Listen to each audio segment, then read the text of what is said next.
Allô?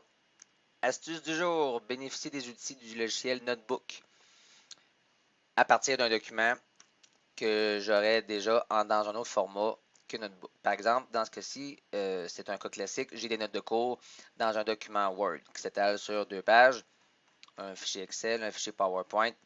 Peu importe le type de fichier, l'astuce que je présente va pouvoir s'appliquer.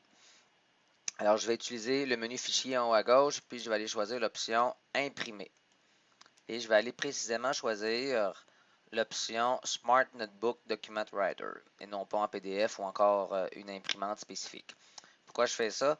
C'est que chacune des pages de mon document Word va être transformée, va être plutôt transférée dans des diapositives indépendantes dans Notebook.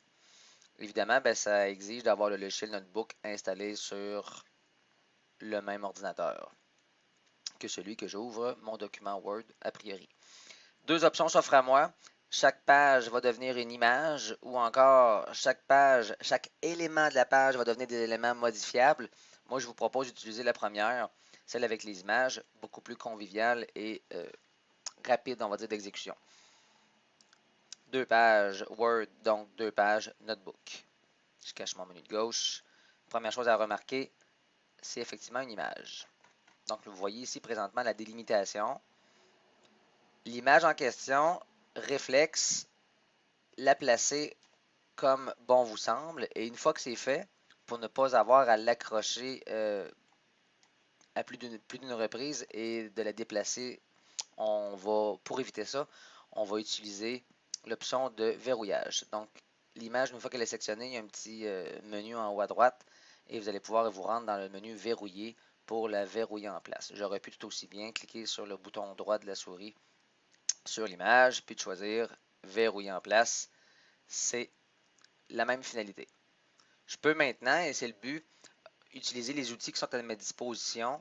Alors, en haut, vous avez la barre d'outils. Alors, les crayons, je vais pouvoir évidemment dessiner, là, mettre l'accent sur certains items dans mon texte. Les crayons, vous savez probablement qu'il y a le surligneur qui peut potentiellement m'être utile pour aller, mettre du surlignement sur certains items. L'efface, bon, je vous fais grâce des détails. Ça fait partie d'éléments pertinents de Notebook. Il se peut que vous vouliez, par exemple, grouper des éléments parce qu'il faut savoir présentement que chaque élément que j'ajoute à ma page Notebook, ce sont des éléments qui sont déplaçables.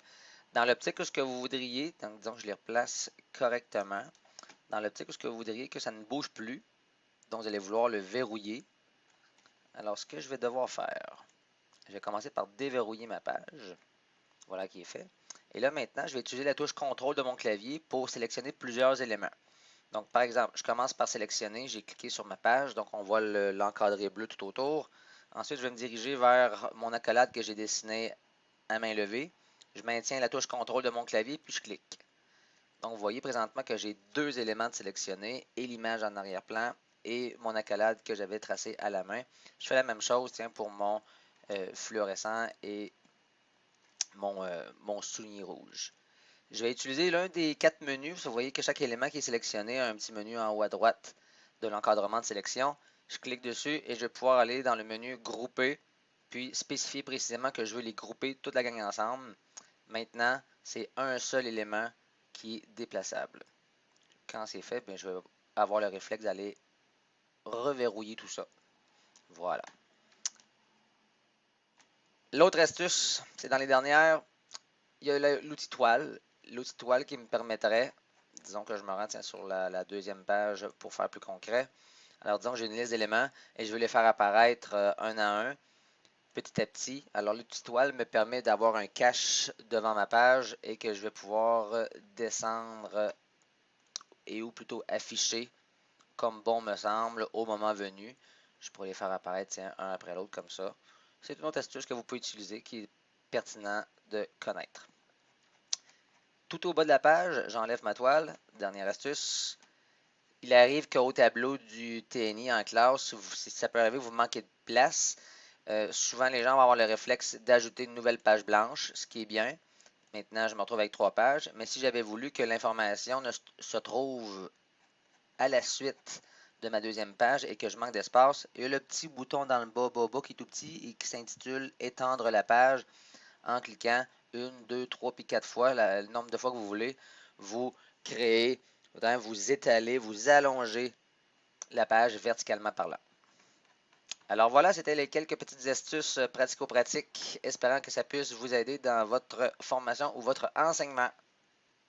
Salut tout le monde!